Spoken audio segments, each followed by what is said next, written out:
Pour ma pensée, Brienne est ma patrie. C'est là que j'ai ressenti les premières impressions de l'homme.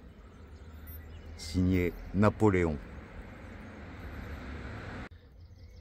Et je me trouve actuellement devant l'hôtel de ville de Brienne-le-Château. Eh bien, il faut savoir que l'hôtel de ville de Brienne-le-Château est la seule en France à avoir une statue, un buste de Napoléon sur le fronton de la mairie.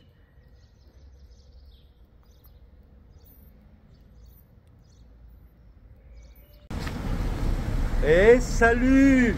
Comment ça va toi aujourd'hui? Eh bien nous on va très bien. Nous quittons Brienne-le-Château. On a pris le petit déjeuner avec notre ami du jour, Howard, le pèlerin britannique qui a l'air vraiment top. Et il est top d'ailleurs. Et là, on quitte Brienne-le-Château. On va se diriger vers un lac d'abord, dans un premier temps. Et puis après, on verra quoi. Nous, on planifie rien, donc c'est l'avantage de bivouaquer. On s'arrête quand on veut et où on veut. Donc voilà. Eh bien, je pense qu'on peut y aller. Hein.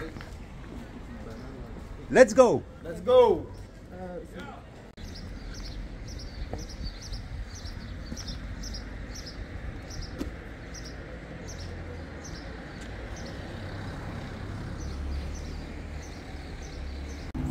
Et donc à Brienne-le-Château, il faut savoir que Napoléon a fait son école militaire ici à Brienne-le-Château. C'est pour ça qu'ici on retrouve pas mal de clins d'œil à Napoléon. Donc voilà, c'était pour la petite histoire. Désolé, on est encore en ville, il y a encore beaucoup de bruit. Vivement qu'on se retrouve à nouveau dans la nature. Hein. Pas.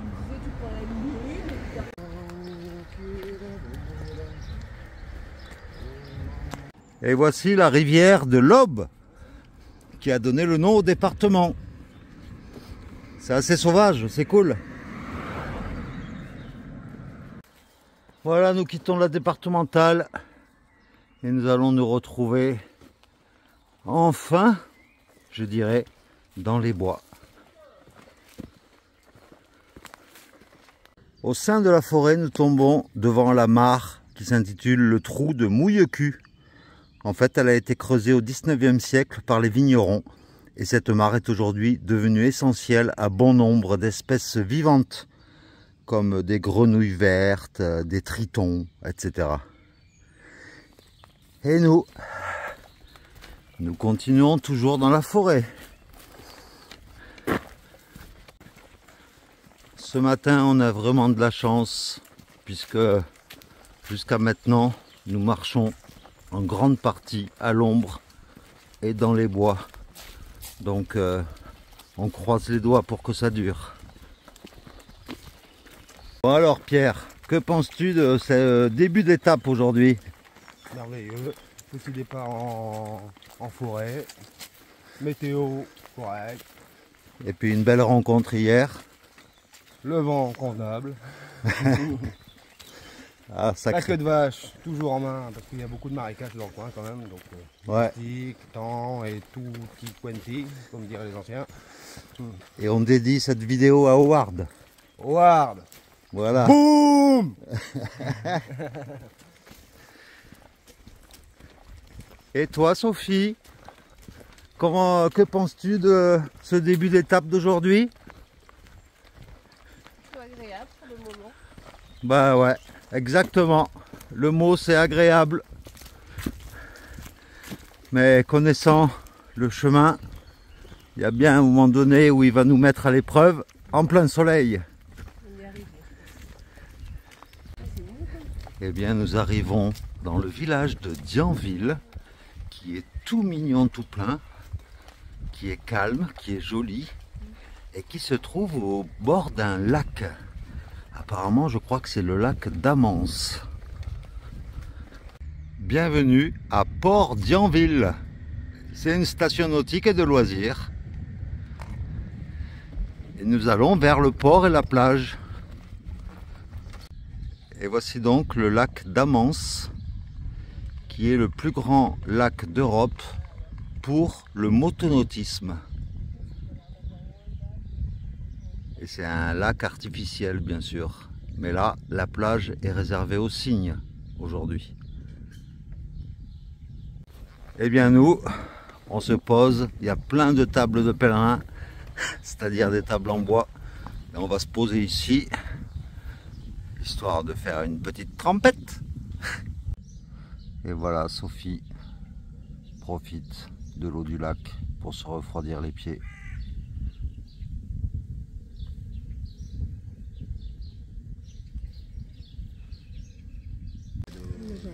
Après notre grosse étape d'hier, eh bien aujourd'hui on se la joue cool. Là on a fait 5 km, on est toujours au bord du lac. Et puis là on va se la jouer cool aujourd'hui, histoire de ne pas trop forcer le corps non plus. Parce que je te le répète, il faut toujours écouter son corps. Voilà, c'est l'enseignement du jour. Une petite réflexion, Pierre, sur... Merci le corps.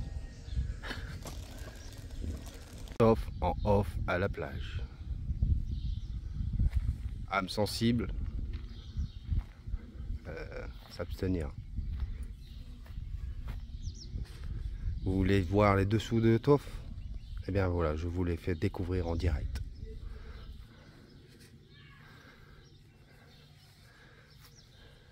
Toff. Tu veux toucher? Non merci. Toff est en fait un homme femelle. Ce ne sont pas... T'as oublié ton melon, Toff? Ce n'est pas les sous-vêtements. Ah bah t'as le bas aussi. Ah t'as le bas aussi. Ce n'est pas les sous-vêtements de Sophie, je tiens à le préciser. Ça sert de cache-oreille. C'est une pauvre dame tout nue qui est partie se baigner, qui n'est jamais revenue. Alors, on ne sait pas trop. Il y a tout en plus. Donc ce mystère reste à résoudre. Si cette dame reconnaît son bikini, qu'elle nous envoie un petit message avant que Toff l'abîme de trop. Ou alors ça peut servir aussi pour dormir. Voilà, cache-œil. Voilà. Petite astuce du jour. Merci Francis, merci Géna. Merci Francis Géna. Et voici l'église et la halle du village où nous sommes. Je ne me rappelle plus du nom. De Dianville. Voilà. Et nous reprenons la route. Après une bonne pause au bord du lac. Mais voilà, il fait toujours aussi chaud. Comme tu peux le voir, c'est très agréable. Nous sommes à l'ombre. Sauf que là, il va falloir prendre une grande inspiration d'ombre. Parce qu'après, c'est fini. À travers les champs, en plein soleil. Ah, je crame! Alors le pire dans l'histoire, c'est que Dianville est entouré de forêts apparemment. Regarde, il y a des arbres partout. Eh bien nous, non, le chemin il a décidé de nous faire passer en plein soleil. Et on va même pas passer par les arbres qui y a en face. C'est des sadiques ceux qui font le chemin. Merci le chemin. Ah non, je lui dis pas merci là. Je veux des noms de ceux qui font le tracé. Francis et Géna. En plus de ça, c'est un chemin où passent des voitures. Non mais où va-t-on? Tu vois, je te l'avais dit, hein. On s'est tapé tout ça au soleil. Là, il y a un chemin qui va tout droit dans la forêt. Eh ben non, nous, il faut qu'on continue à gauche, en plein soleil. Je vous déteste. Oui, vous là, GR 654 et GR 145. C'est de l'humour, bien sûr. Eh, nous, on a choisi de faire un chemin de pèlerinage, pas un chemin de croix. Pas vrai, les gars et les filles? Merci Francis, merci Géna. Quel suce-boule celui-là alors. Et comme je le dis souvent, une pause s'impose. Et j'en profite pour te présenter le dénivelé de la suite de l'étape du jour. Et je ne sais plus comment elle est cette étape, mais je crois que ça monte un peu et que ça descend. Alors je ne sais pas s'il est vivant ou mort, Non, il est mort malheureusement. Mais il est énorme avec ses grosses pinces. Ouais, dis donc.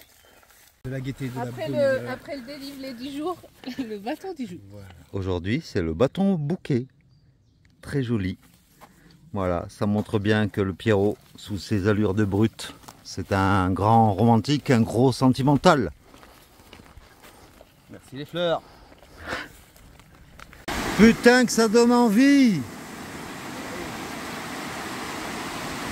C'est toujours l'aube.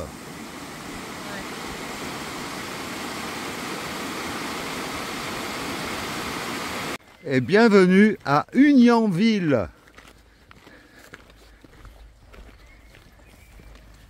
Voilà, je le disais, plus on descend vers le sud et plus on croise des fontaines au milieu des villages. Juste en face, l'église d'Union-Ville et son cimetière avec de l'eau, je l'espère.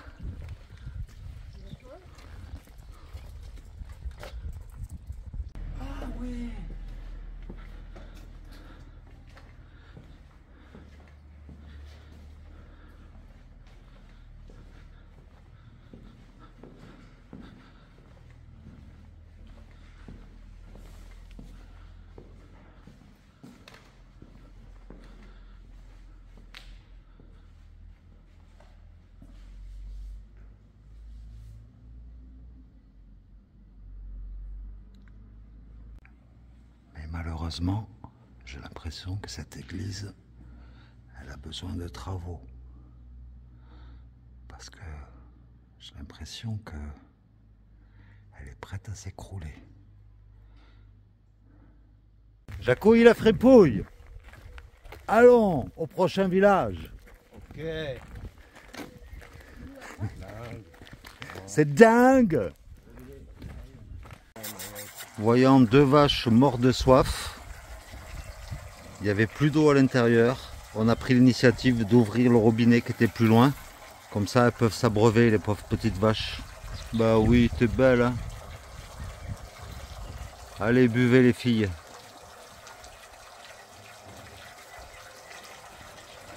Elles sont mortes de soif, les pauvres. Profitons de ce moment dans un petit bois à l'ombre pour nous ressourcer après une petite traversée du désert et avant d'affronter un nouveau désert torride. Et j'ai une grosse bestiole qui me tourne autour de moi. Putain, pour se ressourcer, si. Dégage. Donc, j'en étais où? Tu l'entends au micro là? La grosse bête qui tourne. Ça y est, elle est partie ou elle est posée sur moi en train de me sucer. Donc, je disais, profitons de ce moment pour s'imprégner de la nature.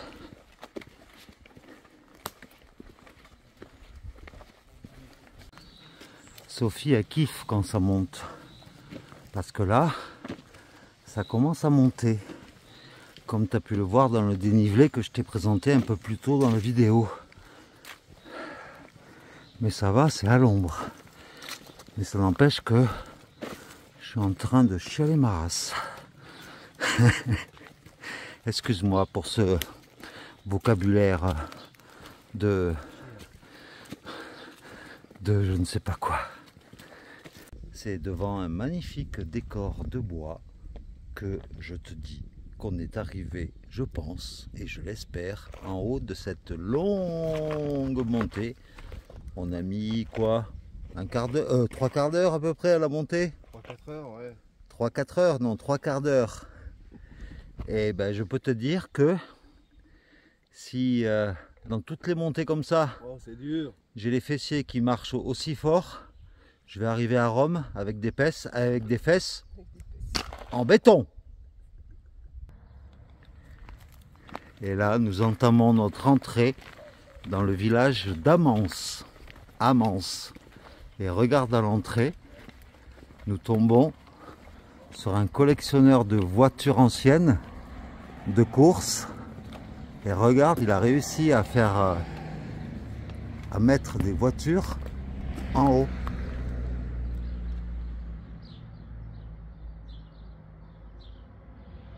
Sympa. Avec une vieille pompe à essence. Est-ce que vous pouvez montrer ce que vous avez dans la main? J'étais obligé. Pierrot, qu'est-ce que tu as à la main? Il m'oblige. Qu'est-ce que tu as à la main? Mais Hein? c'est une bière. Où c'est que tu as eu ça? Obligé, Non. C'est juste pour dire qu'il y a une dame à côté de là où on va planter le bivouac. Regarde un peu, à côté d'une ancienne écluse. Eh bien, on avait grand soif et puis elle nous a proposé une petite bière, quoi. C'est sympa à elle. Voilà, et puis là on est juste à côté de l'église du village d'Amance. Et nous on va se poser, regarde un peu cette grande étendue. On aurait pu faire une rencontre abonnée à au moins 100 abonnés ici. Voilà. Et on est à l'ombre sur de l'herbe fraîche. C'est cool, non? Qu'est-ce que t'en penses? Alors, vos impressions? Donc santé. Merci à la dame. En plus, on avait envie d'une petite bière en arrivant. Ça tombe bien. Franchement, je me sentais pas à l'aise. Voilà, on est bien là. Regarde, je te pose à côté de nous sur le sol. T'es pas bien là? Eh bien, je profite d'être arrivé sur le lieu de bivouac pour lancer un appel. On ne sait jamais, peut-être que dans l'assistance, il y a peut-être un cordonnier qui pourrait nous informer, nous donner des trucs et astuces. Parce que je viens de m'apercevoir que, regarde, sur ma semelle, elle commence à se décoller au niveau du talon. Et Pierre, c'est pareil, il a un problème. Voilà, à ce niveau-là, ça commence également à se décoller. Donc, voilà, s'il y a quelqu'un qui peut nous donner un truc et astuce, où on peut trouver éventuellement une colle spéciale pour les semelles, ou voilà, ça sera le bienvenu. Merci d'avance.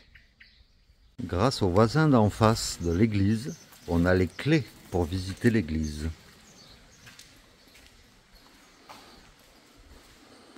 Elle a l'air très ancienne. Mais non.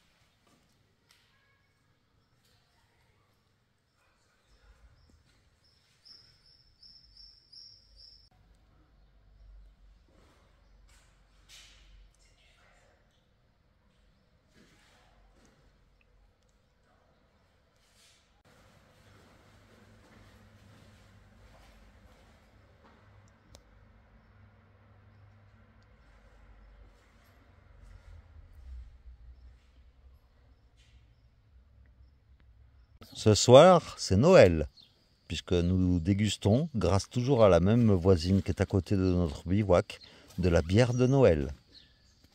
Merci la voisine. Merci la voisine. Ah ah, tu m'étonnes, merci la voisine. Eh bien voilà, nous avons terminé de manger. Nous sommes juste devant un troupeau de vaches, de l'autre côté du ruisseau. Et puis, il commence à se faire tard, il commence à faire nuit. Donc, je vais bientôt te laisser pour aujourd'hui. Mes compères, Sophie et Pierre, vont bientôt aller se coucher.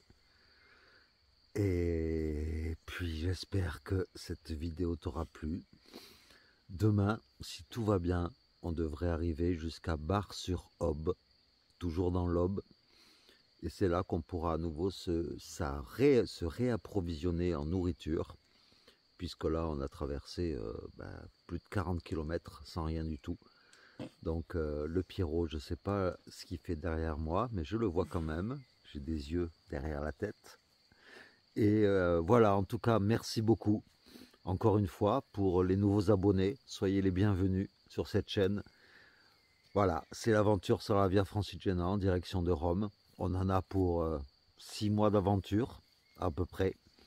Et donc, si jamais tu as manqué tout le parcours et les projets, tout ça sur cette aventure, ben, je t'encourage à aller voir la vidéo du jour 0 de la Via Francigena. Voilà, plein de gros bisous à toutes et à tous. Et puis, ben, Sophie et Pierre se joignent à moi pour vous souhaiter une bonne nuit. Ciao, à demain.